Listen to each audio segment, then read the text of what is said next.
Welcome back to Conflicts of Interest. This is episode 722, and today is December 5th, 2024. I'm the host of the show, Kyle Anzalone. I have a lot of news that I want to get through on today's show, but I want to take a minute first to remind everybody to subscribe to my brand new show, The Kyle Anzalone Show.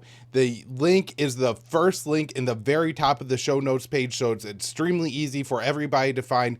Please, if you can, take 30 seconds right now, click that link, go hit the subscribe button, and later on, after you're done watching this show, you could watch the new episode of the Kyle Anzalone Show, where I talk about Yoon of South Korea declaring martial law, even though it was short-lived, what that's going to mean for the U.S. and North Korean relationship, especially as we have Trump coming back into office. And so the show so far, the Kyle Anzalone Show, is absolutely fantastic. It's like Conflicts of Interest, except 3 or 4 times better, because I got a team behind me helping me put it together. So please help me, promote that new show. We only have 3 episodes. We have 150 subscribers, which is absolutely fantastic. But I know there's 10, 20 times the number of people that subscribe to that show that listen to every single episode of Conflicts of Interest. And so if you're watching right now, if you're listening right now, please just take that, 30, 40 seconds to go to the new channel and hit the subscribe button, because it's going to make a big difference in, getting that channel up and off the ground if we have just, a few hundred more of you subscribe to that channel. So please head on over and do it. And like I said, I know this audience is big enough to make that happen. Now let's get into today's news, where we're starting off with an article I wrote for the Libertarian Institute on December 4th. Russian ship fires warning shots at German helicopter. So as the rhetoric in Moscow and Brussels continues furthering the buildup of direct war between Russia and the North Atlantic Alliance, a Russian ship fired warning shots at a German military helicopter over the Baltic Sea. The incident occurred on Wednesday, with German officials telling the media that the helicopter was fired on with a signaling round by the Russian vessel while it was conducting surveillance operations attempting to locate ships that were violating Western sanctions on Moscow. And so, a few things in that paragraph to break down. A signaling round is essentially a flare. And so it's not as if they were firing live fire rounds and anti-aircraft round at this helicopter. It was very clearly meant to be a warning shot. And the German foreign minister described that the Russian ship that fired on the helicopter was a tanker. And so it's not even clear to me that this was necessarily a warship, or maybe it was a warship with multiple functions or something like that. So and then the second thing I would add is, what it seems that is going on here is Russia has a fleet of tankers that operate outside of the Western-led economic order, or they're, tankers from China, Turkey, India, Venezuela, Iran, countries that are willing to operate outside the Western-led economic order. And so what that means, of course, is that the West is upset with this, because these tankers are helping Russia sell oil, gas that, if you remember back to, probably March, April of 2022, Biden was out there in his red background lit declaring that we were going to cripple the Russian economy and that Putin couldn't remain in power. And so Russia's ability to circumvent the Western economic order has allowed them to maintain their economy, keep their war machine turning, even in the face of a major economic war led by NATO and the Group of Seven. So German Foreign Minister Aliana Baerbock explained there have been incidents with tankers operating illegally there to circumvent sanctions, and in incidents in which helicopters from Germany was suddenly fired on by one of these tankers. The U.S. has led its allies in NATO and the G7 in placing massive sanctions on Russia. However, Moscow has been able to successfully skirt the economic war by trading with countries outside of the Western-led economic institutions. Baerbock Bach added that the attack was a part of Russian President Vladimir Putin's hybrid war on the West.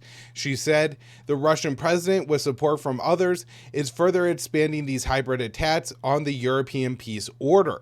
Western officials have recently discussed escalating the confrontation with Russia over alleged hybrid attacks, including suggesting mutual defense article of the NATO pact could be invoked. Last month, the head of the German intelligence agency, Bruno Kahl, said the extensive use of hybrid measures by Russia increased the risk that NATO will eventually consider invoking Article 5 mutual defense clause. At the same time, the increasing ramp-up of the Russian military potential means direct confrontation with NATO becomes one possible option for the Kremlin.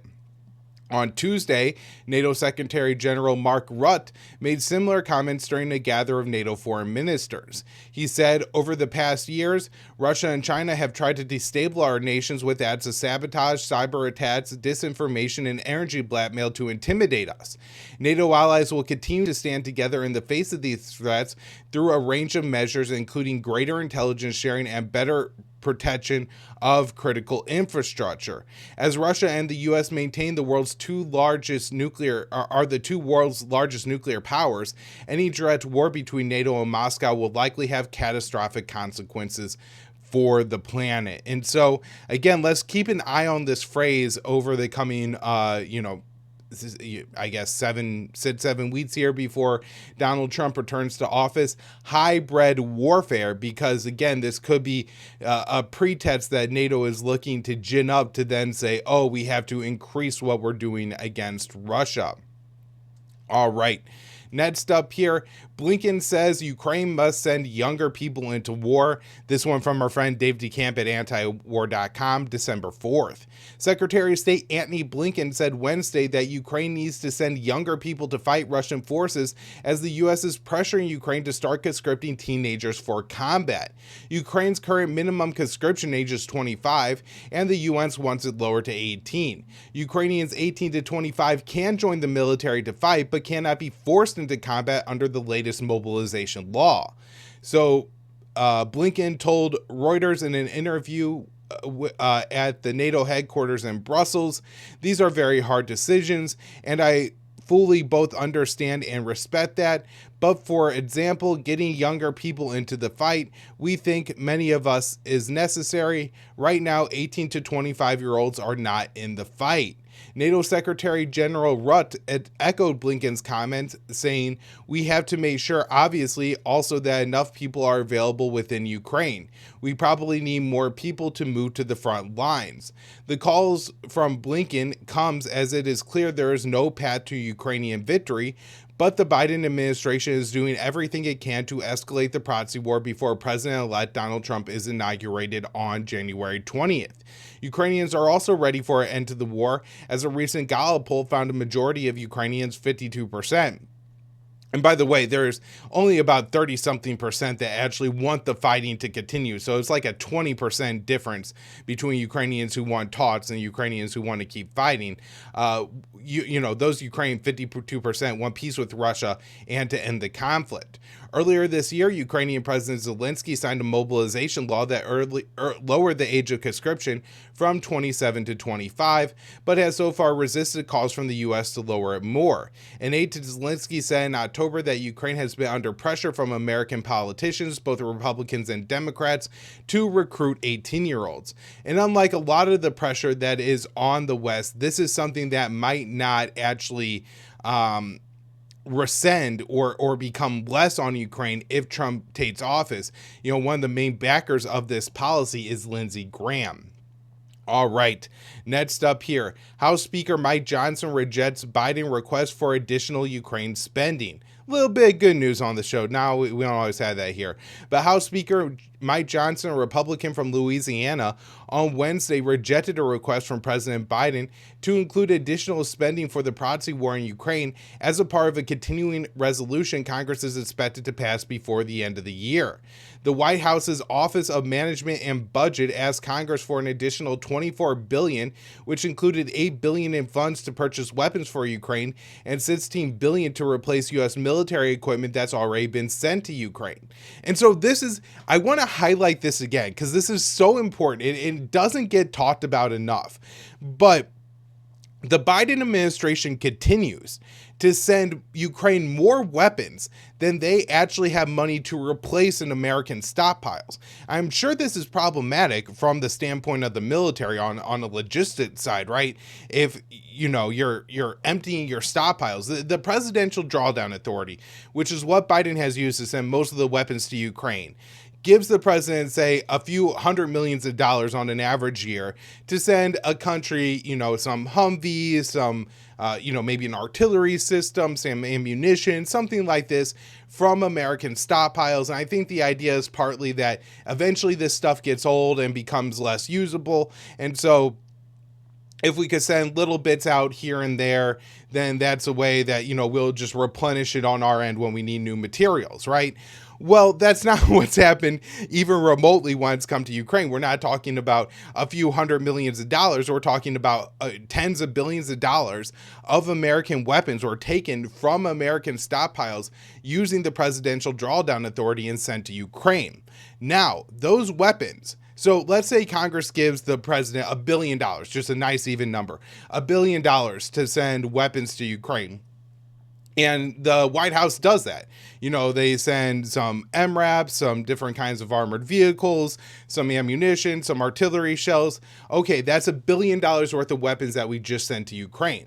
The way the PDA is supposed to work is that the $1 billion is valued on what it takes to replace it. So we send a Humvee to Ukraine, it costs $3 million to have a new Humvee. Well, then the cost, the way it's budgeted, right, is that the president used $3 million of the PDA funds to send that Humvee to Ukraine. But that's not what the White House is doing, actually. That's initially what they were doing, right? They were initially doing the counting the correct way. But twice now, they've changed the way they altered the way they were doing the accounting to say, oh, no. What it's actually supposed to mean is that Humvee that we sent Ukraine, it's a few years old. It's got some dings. You hit with a bullet once or twice. It's got some wear and tear on it. And it's not worth $1 million. It's worth, I don't know, $200,000, right? And of course, they're just making up I'm sure it's not entirely made up, but in the same sense, there's not other countries bidding for a lot of this military equipment. And so to actually ascertain the value of it is really unknown. And so for the U.S. to just say, oh, all this military equipment is worth half of what we claimed it was initially. Well, suddenly now they have $7, $8, $10 billion more that they could send to Ukrainian military equipment. The problem with that is they don't have the funds to replace the military equipment. And so they're depleting American military stockpiles by handling the war and accounting this way. And it's really problematic, which is why with this latest bill, they're looking for $8 billion for Ukraine and $16 billion to replace U.S. military equipment that's already been sent to Ukraine because, again, they've depleted the American stockpiles by sending these weapons to Ukraine through their shoddy accounting tactics. So Johnson, who advanced a $61 billion Pentagon spending bill for Ukraine earlier this year, said additional spending on the war would be up to President-elect Donald Trump. As we predicted, and as I said to you weeks before the election, if Donald Trump is elected, it will change the dynamics of the Russian war on Ukraine, and we're seeing that happen, Johnson told reporters. So he added, it's not the place of President Biden to make the decision now. We have a newly elected president, and we're going to wait and take the new commander-in-chief's direction on all that, so I don't expect any Ukraine funding to come up now. And while that may be true, I just want to stick one caveat in there. And when that bill was passed in April, that previous $61 billion for Ukraine, Mike Johnson was initially against that. And it was Donald Trump who said, the Republicans could pass that, which ultimately broke the gridlock. And so maybe somebody's going to go to Donald Trump and they're going to say, Mr. President-elect, if we pass this bill before you become president, it's not actually going to be on you. It'll be on Joe Biden still. But at the same time, It's going to give you a lot more political leverage to use with Putin when you come to office. So I wouldn't be surprised if there's some way that this actually ends up passing before Trump comes to office. But for now, it looks like good news. All right, moving on here. NATO chief wants less talk of Ukraine peace and more arms shipments. So NATO Secretary General Rutte said Tuesday that the alliance shouldn't be talking about what peace process would look like for Ukraine, but instead should be focused on sending more weapons to the country. So ahead of the start of a 2-day NATO foreign ministers meeting in Brussels, Rutte was asked about potential offers to help bring an end to the war and said, "I would argue, let's not have all these discussions step by step on what a peace process might look like. No, that would be silly to talk about peace. This is what Rutte wants to talk about. Make sure Ukraine has what it needs to get into a position of strength when those peace talks start, when the Ukrainian government has decided they are ready to do so." Rutte said the meetings of NATO foreign ministers will be focused on how to get more weapons to Ukraine. He said, "So I would say more military aid and less discussions on what peace process could look like." He said Rutte's comments aligned with Biden administration's plans to pour as many weapons into Ukraine before President-elect Donald Trump, who campaigned on ending the war, is inaugurated on January 20th.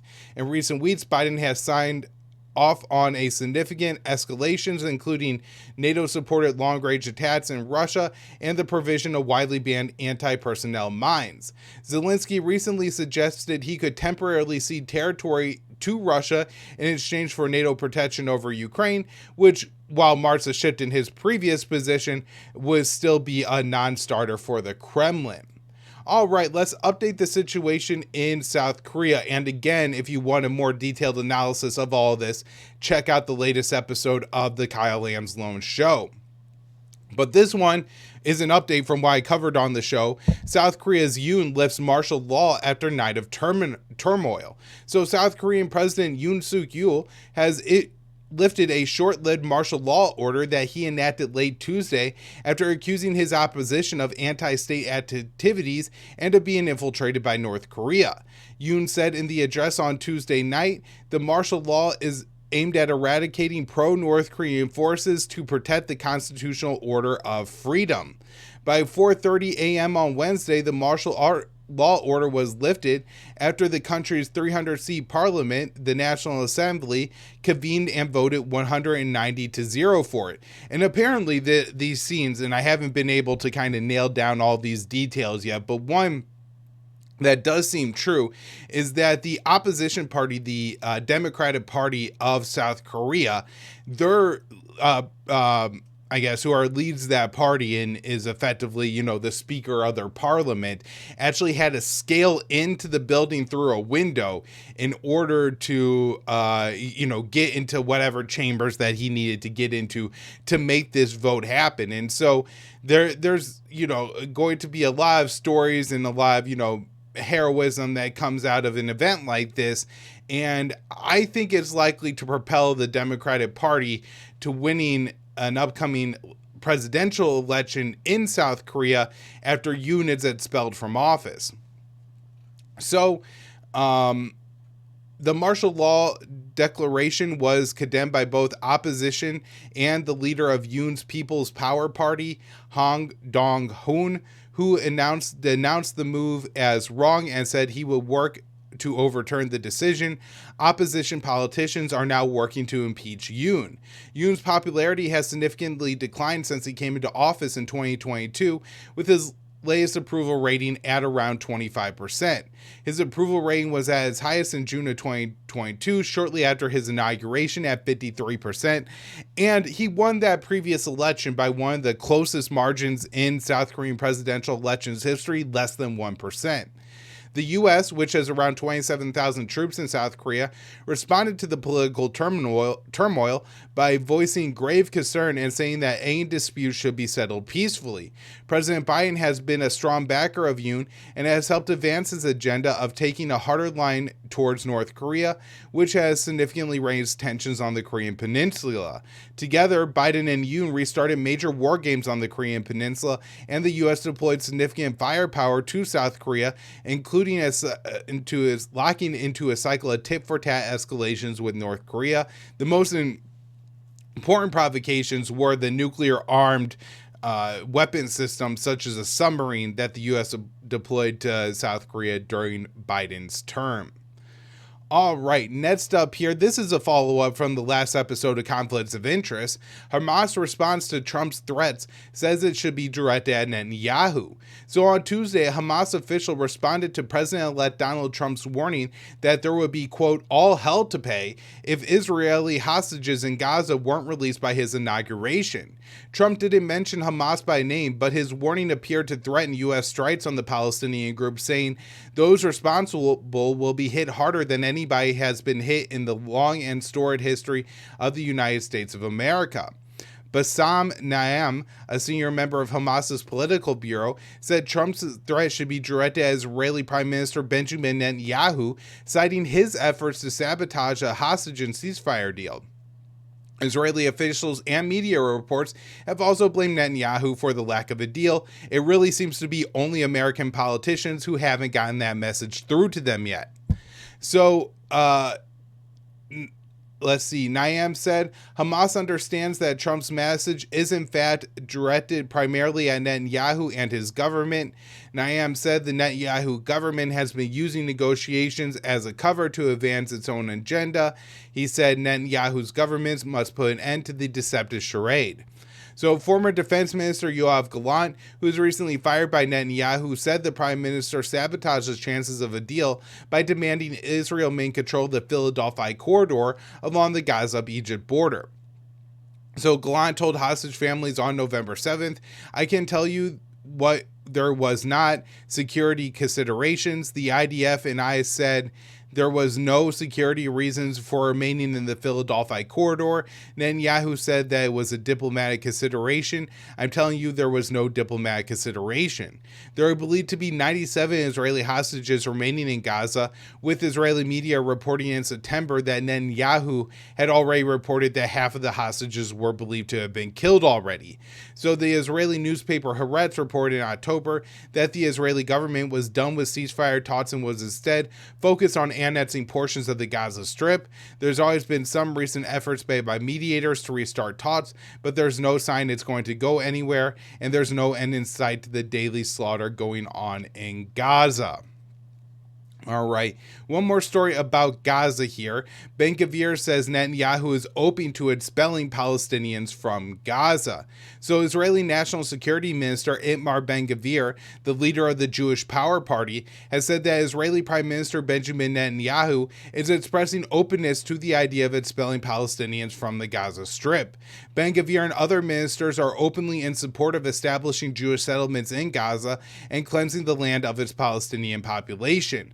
Ben Gvir said in an interview with Israel's Army Radio on Sunday, ideas like settling in Gaza are welcome.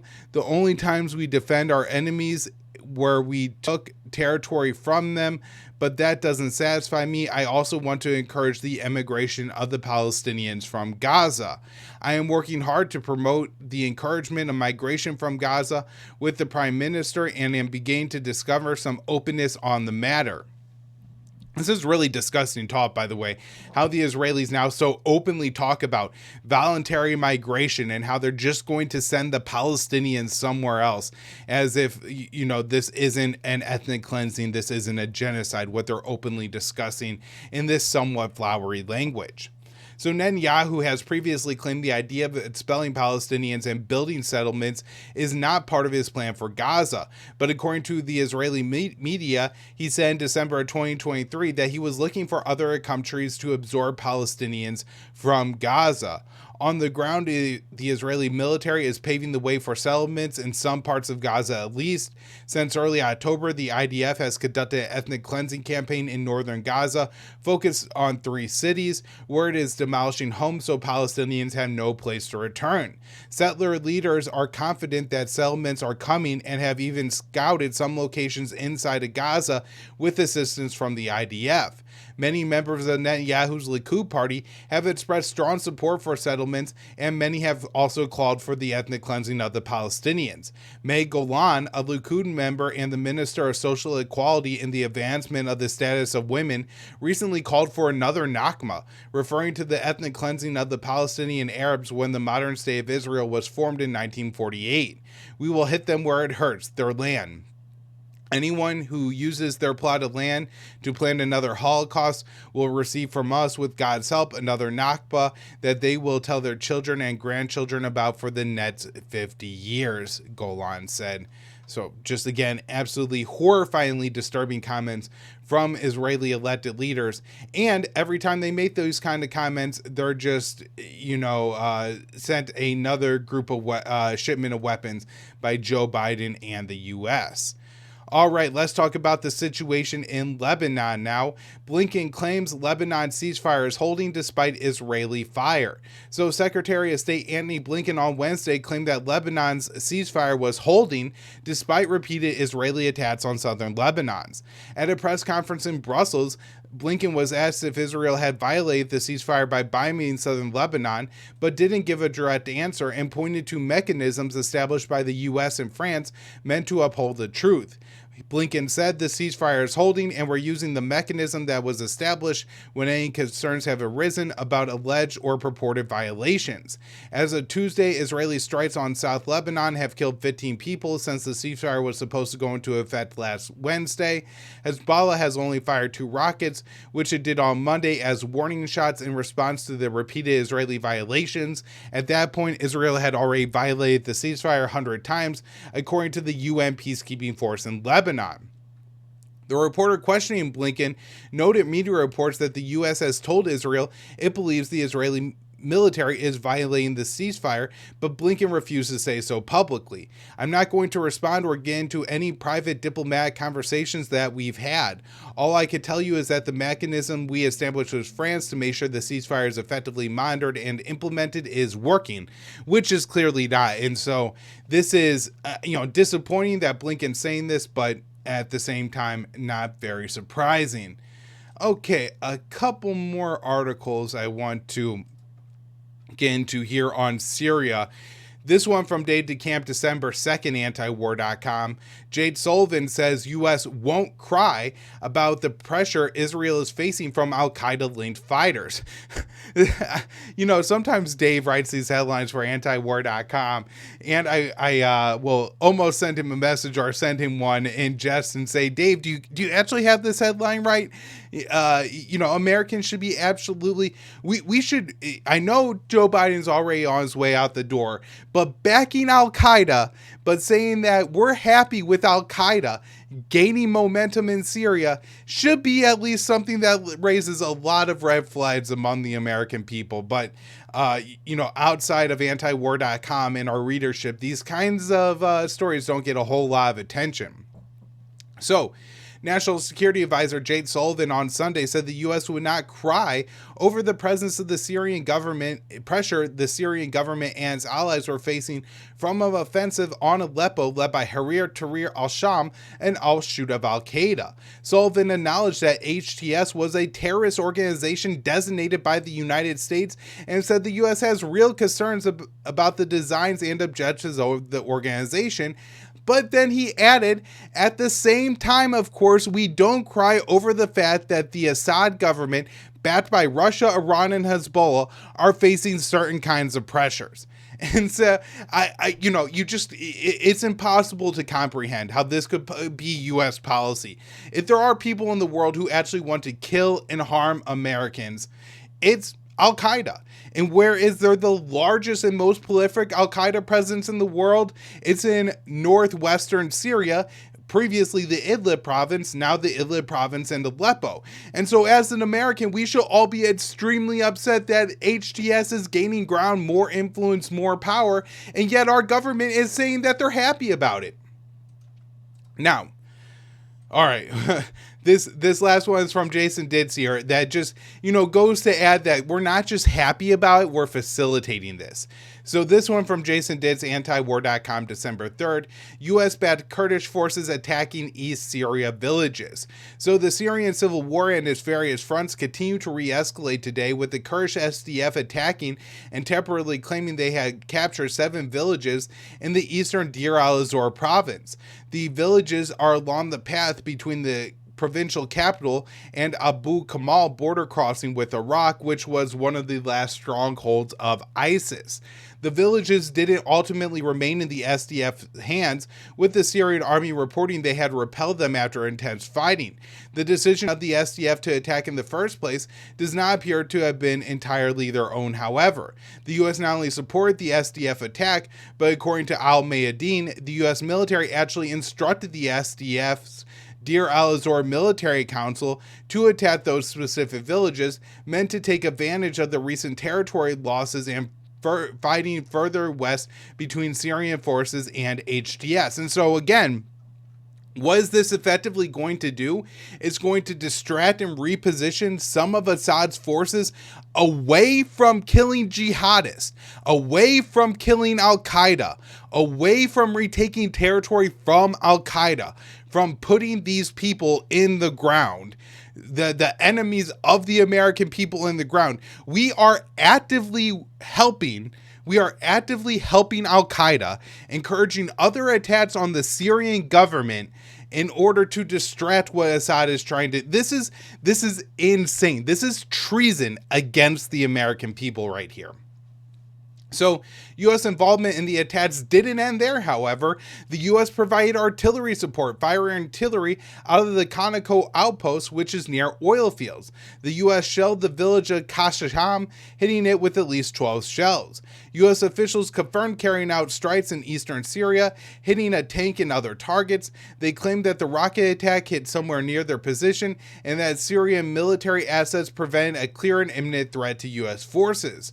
Other U.S. officials suggested the SDF rather requested the U.S. military support, and they were supporting them. And look, this is important, right? The U.S. has to say that the U.S. forces were under attack, because under our Constitution, the president can't wage undeclared wars. This is an undeclared war. But in the flawed logic of, the 2020s constitutional war powers, right? If we put our troops anywhere in the world and they come under fire, then the Constitution authorizes the president to carry out attacks to protect those troops. Now, that's not what happened here. That's propaganda. But that's what they're claiming. So what really happened is that the U.S. told the SDF to attack these Syrian positions, and when they started to get overwhelmed, the SDF asked the U.S. for help, and then we bombed Syrian positions. This is disgusting. We have to stop attacking the Syrian government of Bashar al-Assad, because he is fighting a war against jihadists, the enemies of me and you. HTS, Al-Jolani are the people that we need to worry about in this world coming to the America and carrying out some kind of attack. Bashar al-Assad is never going to hurt the Americans. Iran is never going to come across the Atlantic Ocean and attack the United States of America. We don't have to worry about the Houthis, Hamas, Hezbollah. None of those are enemies of the American people. Al-Qaeda is, and that's who the Biden administration is backing. All right, everybody, thank you so much for tuning in today's show. We'll be back with one more this week.